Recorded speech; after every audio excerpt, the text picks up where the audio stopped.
बढ़ेंगे आगे मैनपुरी से खबर, जहां प्रबुद्ध सम्मेलन के दौरान सीएम योगी पर अखिलेश यादव का पलटवार देखने को मिला। फुटबॉल वाले बयान पर कहा है कि फुटबॉल खेल लो, समाजवादियों से भाजपा को नफरत और झगड़ा वाला खेल समझ में आता है। अखिलेश यादव का यह कहना है। पेंडुलम वाले सीएम योगी के बयान पर बोले अखिलेश यादव, जिन्होंने खुद फिजिक्स न पढ़ी हो वो हम लोगों को पेंडुलम पढ़ा रहे हैं।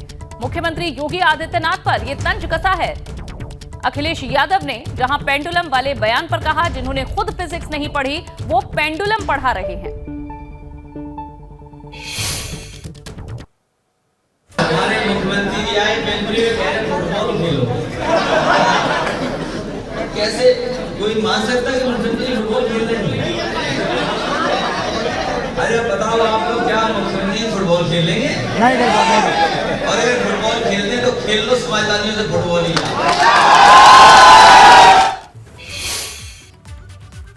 एक तरफ जहां अखिलेश यादव लगातार चाचा शिवपाल को लेकर सीएम योगी पर पलटवार कर रहे हैं, तो वहीं अब वे सीबीआई ईडी की जांच को लेकर भी सरकार पर हमलावर हैं। हमारे मुख्यमंत्री जी आए मैनपुरी में कह रहे फुटबॉल खेलो। कैसे कोई मान सकता है कि मुख्यमंत्री फुटबॉल खेल रहे हैं?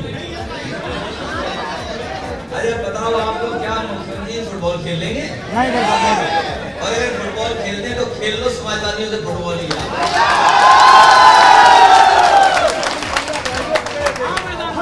और क्रिकेट खेलते तो देखा ही होगा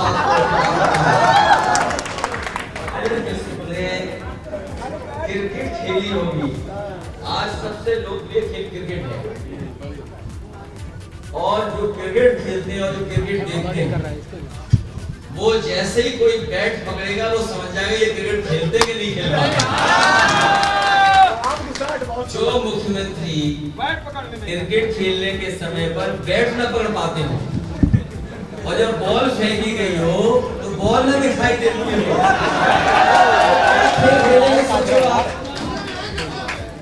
बस उन्हें एक ही खेल आता है, नफरत वाला खेल, झगड़े वाला खेल, झगड़ा वाला खेल।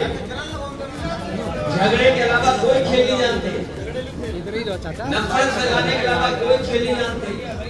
और जहाँ तक सवाल हमारे चाचा का है, वो पेंडुलम नहीं है, वो ऐसा झूला झुलाएंगे जैसे समझ में नहीं आए।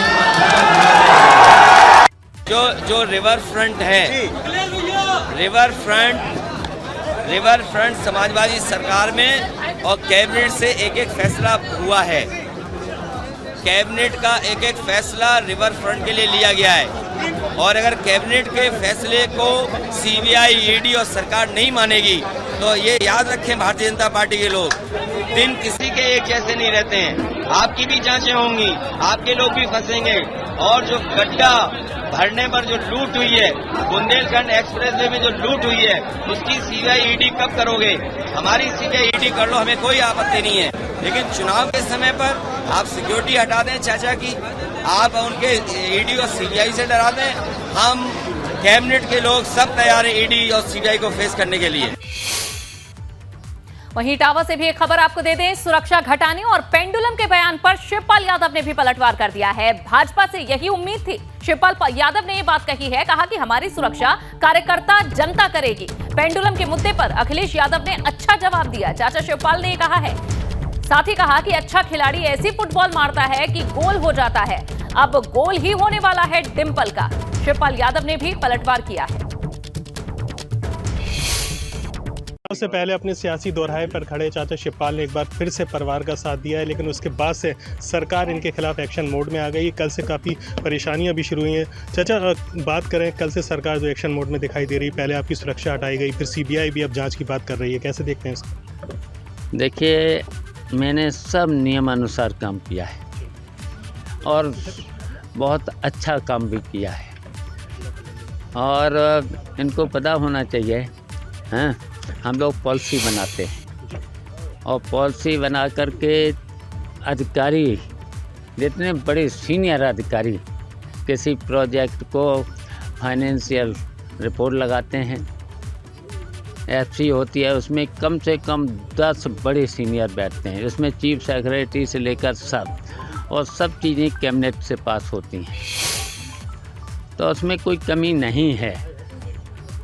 और अभी तक मुझे तो पता नहीं, आप लोगों के द्वारा ये सुन रहे बातें, लेकिन और इनसे अपेक्षा क्या की जा सकती है, इनसे अपेक्षा यही की जा सकती है।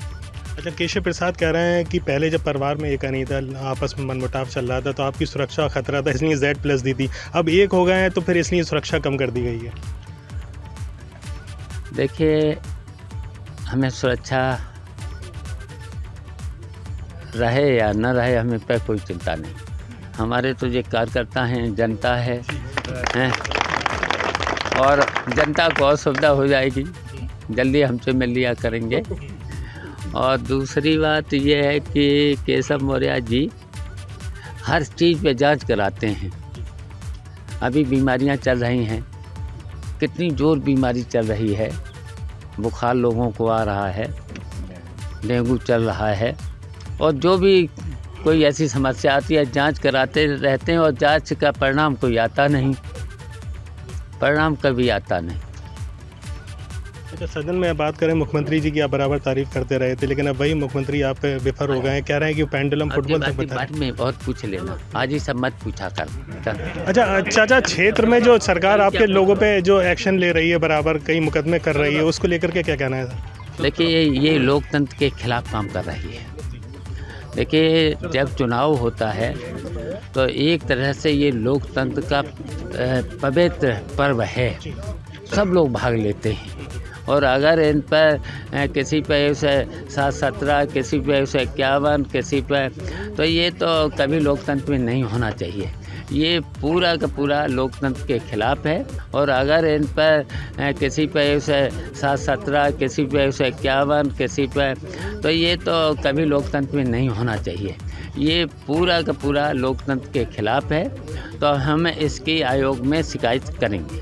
तो ये हमारे साथ शिवपाल सिंह यादव थे, जिन्होंने कहा कि जिस तरह से लोकतंत्र में यहाँ के लोगों पे FIR की जा रही, मुकदमे की जा रही हैं, जिसको लेकर के वो आयोग में शिकायत भी करेंगे। वहीं सुरक्षा को लेकर के उन्होंने बड़ी बात कही कि भले ही सरकार उनकी सुरक्षा कम कर दे, लेकिन उनकी सुरक्षा उनकी कार्यकर्ता करेंगे, और एक बार फिर से डिम्पल यादव यहाँ से भारी मतों से लीड लेकर जीतने जा रही हैं। मोहम्मद पारिक, ABP गंगा, इटावा। दरअसल कल मैनपुरी में सीएम योगी ने शिवपाल यादव की पेंडुलम और फुटबॉल से तुलना की थी, जिसके बाद अखिलेश यादव ने उन्हें जवाब दिया था। में एक दिन बयान पढ़ रहा था चचा शिवपाल का, उनकी स्थिति तो पेंडुलम जैसी हो गई है। पेंडुलम आपने देखा होगा ना, बेचारे को पिछली बार देखा कितना बेइज्जत करके भेजा था, कुर्सी तक नहीं मिली, कुर्सी के हैंडल में बैठना पड़ा था। ऐसा है, हमारे जो मुख्यमंत्री थे आज करेल कह के गए कि चाचा पेंडुलम है, कभी इधर जाते हैं कभी उधर जाते हैं, इसलिए वो जान नहीं पा रहे हैं वो पेंडुलम नहीं है। वो ऐसा झूला झुलाएंगे मुख्यमंत्री जी को, छोड़ देंगे, पता नहीं लगेगा कहां जाएंगे। वहीं केंद्रीय राज्य मंत्री BL वर्मा ने शिवपाल और अखिलेश यादव पर बड़ा हमला बोला है। उन्होंने दावा किया है कि शिवपाल यादव कंफ्यूज हैं, तो अखिलेश यादव के बयान पर भी उन्होंने पलटवार किया। उत्तर प्रदेश में 3 जगह पे उपचुनाव चल रहे हैं, लेकिन ऐसे में सियासी सरगर्मियां भी देखने को मिल रही है। हमारे साथ बातचीत के लिए मौजूद हैं केंद्रीय राज्य मंत्री BL वर्मा जी। जिस तरीके से मैनपुरी में उपचुनाव चल रहा है, शिवपाल यादव ने डिम्पल को समर्थन दिया, पहले उनकी सुरक्षा वापस ली जाती है, और अब रिवर फ्रंट घोटाले में CBI जांच के लिए उनसे पूछताछ का अनुमति मांगती है। तो क्या ये चुनाव से जोड़ के न देखा जाए? चुनाव से जोड़कर इसलिए नहीं देखना चाहिए, ये कोई आज की पत्रावली नहीं है, ये CBI जांच पहले से चल रही है, और जांच एजेंसियां अपना काम करती हैं, समय समय पर अपना जो जिस तरह की चीज़ें रहती हैं करती रहती हैं। और सुरक्षा का जहां तक सवाल है, मुझे लगता है कि सुरक्षा की दृष्टि से रिपोर्ट जो आई होगी, मुझे पता नहीं कि जब इनके संबंध ठीक नहीं थे अखिलेश यादव के इनके, तो उन्हें कुछ खतरा दिखाई पड़ता होगा। जब परिवार एक हो गया तो खतरा कम हो गया होगा, खतरा कम हो गया तो एजेंसी ने कम कर दी होगी सुरक्षा। इसमें कौन सी बात हो गई? आपको लगता है कि CBI जांच जिस तरीके से पूछताछ के लिए बुलाया गया है, ऐसे में सिंपैथी मिल सकती है यादव परिवार को? कोई सिंपैथी नहीं, इनकी गुंडागर्दी इतनी हुई है, पूरे प्रदेश ने झेला है। इस पार्टी के लिए हम कई बार कहा करते थे कि भाई परिवारवादी कौन सी पार्टी, तो लोग कहते हैं समाजवादी पार्टी। हम कहते थे गुंडावादी कौन सी पार्टी, तो समाजवादी पार्टी। तो जो गुंडावादी पार्टी, परिवारवादी पार्टी के नाम से पूरे प्रदेश में, लेकिन जिस तरह से मैनपुरी के लोगों ने अत्याचार और जिस तरह से गुंडागर्दी सही है, मुझे लगता है कि वो अब अपमान का बदला लेने का समय आ गया है। शुक्रिया हमसे बातचीत के लिए केंद्रीय सहकारिता राज्य मंत्री बीएल वर्मा, जिनका कहना है कि पहले भी हमने मैनपुरी चुनाव नहीं जीता, लेकिन इस बार जीत के मैनपुरी का उपचुनाव दिखाएंगे। कैप्टन सुनील कुमार के साथ अविनाश तिवारी, एबीपी गंगा, दिल्ली। खबरों की शुरुआत इस वक्त की बड़ी खबर से करेंगे। यूपी में 3 दिन तक स्वच्छता अभियान चलेगा। ये बड़ी खबर, 1 दिसंबर से स्वच्छता अभियान की शुरुआत हो जाएगी। यूपी में खत्म होंगे कूड़े के ढेर, सेल्फी पॉइंट बनेंगे। अफसरों को मिशन मोड में काम करने के निर्देश दिए गए हैं। 75 जिले, 75 घंटे, 750 निकाय में यह अभियान चलेगा। स्वच्छ भारत मिशन नगरीय निकाय निदेशालय की ओर से समस्त नगर आयुक्तों को भेजा गया है पत्र, जहां 750 निकायों में कूड़े के संवेदनशील स्थानों, गार्बेज वल्नरेबल पॉइंट्स की पूरी तरह से इन्हें विलुप्त किया जाएगा। सफाई अभियान के बाद चिन्हित स्थानों का सौंदर्यीकरण कराया जाएगा। डीएम के मार्गदर्शन और अध्यक्षता में आयोजित होगा ये अभियान। अभियान का समापन समारोह भी आयोजित किया जाएगा। वहीं डिप्टी सीएम केशव प्रसाद मौर्य का सपा पर निशाना देखने को मिला है। दरअसल ट्वीट कर समाजवादी पार्टी पर हमला बोला है। सपा का साथ, भविष्य बर्बाद, ये केशव प्रसाद मौर्य का कहना है। साथ ही कहा, कमल खिलाएं, परिवारवाद से मुक्ति पाएं। ट्वीट किया है डिप्टी सीएम केशव प्रसाद मौर्य ने। विकास का नवयुग लाएं, केशव प्रसाद मौर्य का ये कहना है। ये ट्वीट है, केशव प्रसाद मौर्य ने ये ट्वीट किया है। लिखा, सपा यानी गुंडागर्दी, अपराध, भ्रष्टाचार, दंगा का साथ, भविष्य बर्बाद, कमल खिलाएं, परिवारवाद से मुक्ति पाएं। डिप्टी सीएम का ये ट्वीट, विकास का नवयुग लाएं, यानी कि भाजपा को वोट देने की अपील की है। आगे लिखा, जय भाजपा, तय भाजपा। अब आपको सियासत में परिवारवाद और वंशवाद को लेकर ट्विटर पर छिड़ी वॉर की 2 तस्वीरें दिखाते हैं। जहां केशव प्रसाद मौर्य ने परिवारवाद का नाम लेकर सपा पर निशाना साधा, तो वहीं इससे पहले अखिलेश यादव ने भी वंशवाद के नाम पर भाजपा पर निशाना साधा।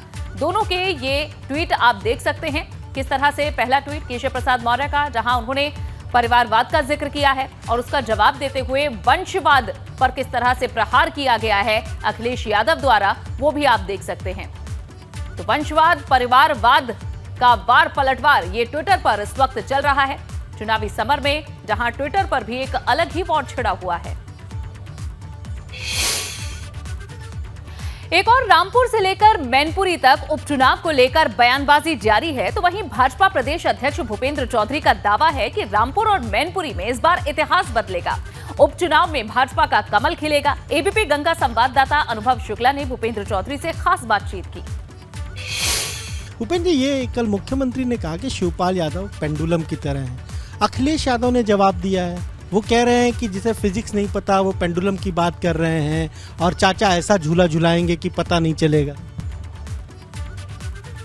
शिवपाल जी समाजवादी पार्टी के संस्थापक सदस्यों में से हैं। उनका समाजवादी पार्टी को स्थापित करने में बड़ा योगदान है। लेकिन पिछले समय से अखिलेश जी ने जो इनकी स्थिति की है, उसी परिप्रेक्ष्य में माननीय मुख्यमंत्री जी ने बोला है। जहाँ तक वर्तमान परिस्थिति है, समाजवादी पार्टी और समाजवादी पार्टी के सभी नेता ये मान चुके हैं कि तीनों सीटें मैनपुरी सहित खतौली और रामपुर और मैनपुरी तीनों सीटें समाजवादी पार्टी हार रही है। और इसलिए अखिलेश जी अब चाचा जी को मनाने का काम भी कर रहे हैं। जहाँ तक आप जानते हैं, पहले उनके लोग कहते थे कि राष्ट्रीय अध्यक्ष जी चुनाव प्रचार में, बाई इलेक्शन में कहीं नहीं जाते, वो गए भी नहीं, भाई के लिए भी नहीं गए मैं आजमगढ़।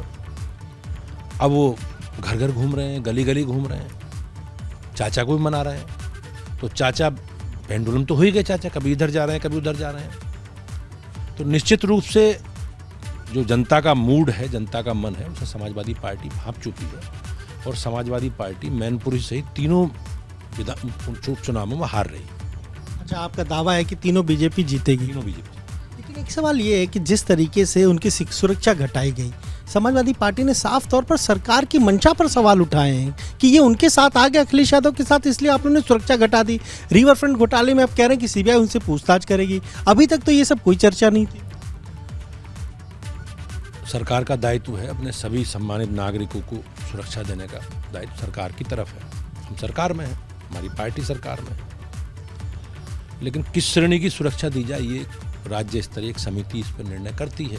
इंटेलिजेंस के आउटपुट वगैरह जो भी उनकी व्यवस्था होती होगी, तो उस समय परिस्थिति वैसी थी, जो रिपोर्ट आई होंगी उन्हें उस श्रेणी की सुरक्षा दी गई है। अब सुरक्षा समिति ने तय किया कि अब उसी वैसी स्थिति है नहीं। बड़ी खबर उत्तराखंड से दे दें, महिलाओं से जुड़ी हुई एक बड़ी खबर मिल रही है। सरकारी नौकरी में महिला आरक्षण विधेयक पेश किया गया है। सरकारी नौकरी में 30% आरक्षण वाला विधेयक सदन में पेश किया गया है। विधानसभा सत्र में ये अनुपूरक बजट पेश किया गया है। 4,867 करोड़ का अनुपूरक बजट पेश किया गया है। संसदीय कार्य मंत्री प्रेमचंद अग्रवाल ने ये जानकारी दी है। वित्त मंत्री प्रेमचंद अग्रवाल और मुख्यमंत्री पुष्कर सिंह धामी बजट की कॉपी लेकर विधानसभा गए। देखिए, हमारी सरकार पूरी तरह से प्रतिबद्ध थी कि हम लोग महिला आरक्षण के विषय में इस सत्र में लाएंगे, और वो आज हमने प्रस्तापित किया है।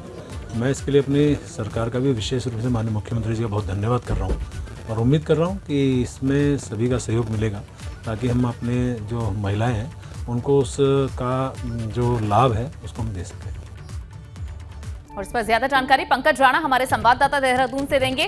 पंकज, ये विधेयक पेश किया गया है महिला आरक्षण को लेकर, क्या अभी तक क्या चर्चा शुरू हो गई है इस पर?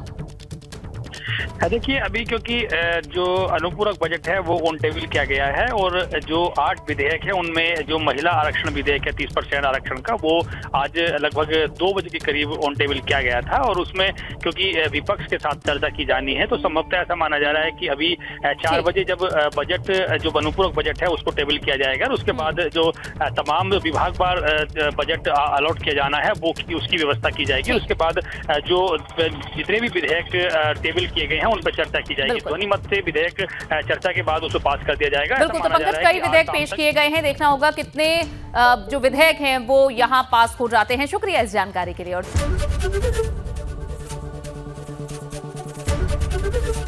एबीपी गंगा, खबर आपकी, जुबान आपकी।